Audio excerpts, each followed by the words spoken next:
ನವದೆಹಲಿ ಗಣರಾಜ್ಯೋತ್ಸವ ಪರೇಡ್ ವೀಕ್ಷಣೆಗೆ ಪಂಚಾಯಿತಿ ಪ್ರತಿನಿಧಿಗಳಿಗೆ ಆಹ್ವಾನ. ನವದೆಹಲಿ ರಾಷ್ಟ್ರ ರಾಜಧಾನಿಯಲ್ಲಿ ನಾಳೆ ನಡೆಯಲಿರುವ 75ನೇ ಗಣರಾಜ್ಯೋತ್ಸವ ಸಮಾರಂಭಕ್ಕೆ ಪಂಚಾಯತ್ ರಾಜ್ ಸಂಸ್ಥೆಗಳಿಂದ ಆಯ್ಕೆಯಾದ ಅನೇಕ ಚುನಾಯಿತ ಪ್ರತಿನಿಧಿಗಳಿಗೆ ಆಹ್ವಾನ ನೀಡಲಾಗಿದೆ ಎಂದು ಪಂಚಾಯತ್ ರಾಜ್ ಸಚಿವಾಲಯ ಗುರುವಾರ ತಿಳಿಸಿದೆ.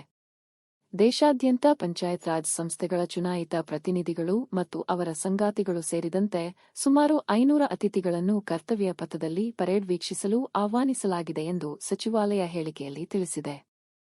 ಹಿಂದಿನ ವರ್ಷಗಳಲ್ಲಿ ರಾಷ್ಟ್ರೀಯ ಪಂಚಾಯತ್ ಪ್ರಶಸ್ತಿ ಪಡೆದಿರುವವರು ಅಥವಾ ಪಂಚಾಯಿತಿಗಳಲ್ಲಿ ಗಮನಾರ್ಹ ರೀತಿಯಲ್ಲಿ ಕೆಲಸ ಮಾಡಿದ್ದವರನ್ನು ಆಯ್ಕೆ ಮಾಡಲಾಗಿದೆ.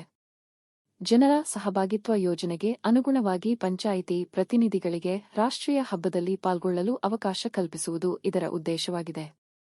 ಈ ಕ್ರಮದ ಮೂಲಕ ಪಂಚಾಯತ್ ಪ್ರತಿನಿಧಿಗಳನ್ನು ಗುರುತಿಸುವ ಮತ್ತು ಒಳಗೊಳ್ಳುವ ಮೂಲಕ ಪ್ರಜಾಪ್ರಭುತ್ವದ ನೀತಿಯನ್ನು ಬಲಪಡಿಸುವ ಮೂಲಕ ಮಹತ್ವವನ್ನು ಹೊಂದಿದೆ ಎಂದು ಸಚಿವಾಲಯ ಹೇಳಿದೆ. ವಿಶೇಷ ಆಹ್ವಾನಿತರು ನವದೆಹಲಿಯ ಕರ್ತವ್ಯ ಪಥದಲ್ಲಿ ಗಣರಾಜ್ಯೋತ್ಸವ ಪಥಸಂಚಲನವನ್ನು ವೀಕ್ಷಿಸಲಿದ್ದು, ನಂತರ ಗ್ರಾಮೀಣಾಭಿವೃದ್ಧಿ ಮತ್ತು ಪಂಚಾಯತ್ ರಾಜ್ ಸಚಿವ ಗಿರಿರಾಜ್ ಸಿಂಗ್ ಅವರ ನಿವಾಸದಲ್ಲಿ ಭೇಟಿಯಾಗಲಿದ್ದಾರೆ.